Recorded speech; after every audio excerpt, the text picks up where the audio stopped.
అందరికీ నమస్కారం. ఆంధ్రప్రదేశ్లో వైఎస్ జగన్మోహన్ రెడ్డి మాజీ ముఖ్యమంత్రికి అత్యంత సన్నిహితుడు పెద్దిరెడ్డి రామచంద్రారెడ్డి గారు అటవీ భూములు ఆక్రమించారని చెప్పి ఈరోజు కొన్ని పేపర్లు ఆర్టికల్స్ రావడం జరిగింది. సదరు విషయాలపై deputy chief minister Pawan Kalyan గారు, ఫారెస్ట్ మినిస్టర్ అయిన పవన్ కళ్యాణ్ గారు ఎంక్వైరీ చేసి క్లీన్ రిపోర్ట్ కావాలి, దాని మీద ఎవరెవరు ఎంత అటవీ భూముల్ని ఆక్రమించారు, ఇందులో వాస్తవాలు ఏంటి, వీటన్నిటి మీద డీటెయిల్ రిపోర్ట్ సబ్మిట్ చేయమని ప్రభుత్వం తరఫున ఎంక్వైరీ చేయడం జరిగింది. అయితే మనకు అందుతున్న సమాచారం కానీ ఇవాళ రేపు పేపర్లో వచ్చిన సమాచారం మేరకు ఇందులో పుంగనూరు నియోజకవర్గంలో పులిచెర్ల మండలంలో మంగంపేట అనే ప్రాంతంలో అటవీ భూముల్ని పెద్దిరెడ్డి రామచంద్రారెడ్డి ఆక్రమించుకున్నారని అనుమానం.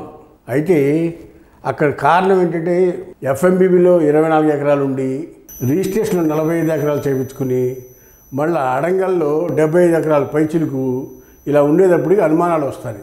దీంట్లో వాస్తవాలు ఏంటి, అవాస్తవాలు ఏంటి, ఇలా ఎంత ఫారెస్ట్ ల్యాండ్ని ఆక్రమించుకున్నారు, అసలుకే ఫారెస్ట్ చట్టాలు చాలా కఠినంగా ఉంటాయి. ఫారెస్ట్ ల్యాండ్లో ఒక ఎకరం భూమి ప్రభుత్వం కావాలన్నా దానికి పర్యాయంగా ఇంకోసాట వేరే భూమి ఇచ్చి ప్రభుత్వం కూడా ఫారెస్ట్ భూమిని తీసుకోవాలి. ఎందుకు ప్రజా ఉపయోగ అవసరార్థం కూడా అలాంటి పరిస్థితి ఉంటుంది. ఫారెస్ట్ యాక్ట్లో ఎక్కడైనా ఫారెస్ట్ భూమి తీసుకోవాలని నియమ నిబంధనలు ఉన్నాయి, ఖచ్చితంగా పాటించి ప్రభుత్వం అయినా సరే కేంద్రమైనా రాష్ట్రమైనా కూడా ఆ విధంగా పాటించాల్సిందే. అలాంటి చోట ఈ పెద్దిరెడ్డి రామచంద్రారెడ్డి గారు ఫారెస్ట్ భూముల్ని ఆక్యుపై చేసి పెద్దిరెడ్డి రామచంద్ర గారు ఆ విధంగా రికార్డులు కూడా ట్యాంపరింగ్ చేశారని అనుమానం మీద ఈరోజు వార్తలు అందుతూ ఉన్నాయి.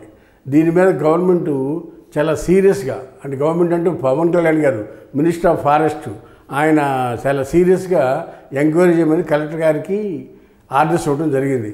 ఈ ఆర్డర్స్లో వాస్తవాలు ఏంటనేది వెలికి తీస్తారని ఆల్రెడీ కొన్ని పేపర్లో కూడా ఈరోజు ఆర్టికల్స్ రూపంలో రాయడం జరిగింది.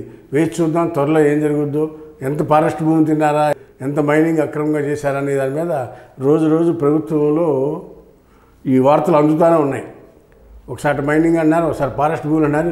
వైసీపీ ప్రభుత్వం వాళ్ళు ఏది తిన్నారా, ఏం తినలేదా, ఏం ఉంచారో కూడా అర్థం కాని సమస్యగా రాష్ట్ర ప్రభుత్వానికి ఉందనేది ముఖ్యమంత్రి గారు ఎంత లోతులో ఉన్నామో అర్థం కావట్లేదని ఆయన నిన్న మొన్న వ్యాఖ్యానించడం జరిగింది. వేసి చూద్దాం ఏం జరుగుతుందో. హాయ్ ఫ్రెండ్స్, మా ఫ్యూచర్ టుడే ఛానల్ చూస్తున్నందుకు చాలా థ్యాంక్స్. మరిన్ని లేటెస్ట్ వీడియోస్ కోసం వెంటనే సబ్స్క్రైబ్ చేయండి. అలాగే ఈ బెల్ని కూడా రింగ్ చేసేయండి. మా లేటెస్ట్ వీడియోస్ నోటిఫికేషన్స్ అన్నీ మీ మొబైల్లో వస్తాయి. మా వీడియోస్ మీకు నచ్చితే లైక్ చేయండి, షేర్ చేయండి, నచ్చకపోతే కామెంట్ చేయండి.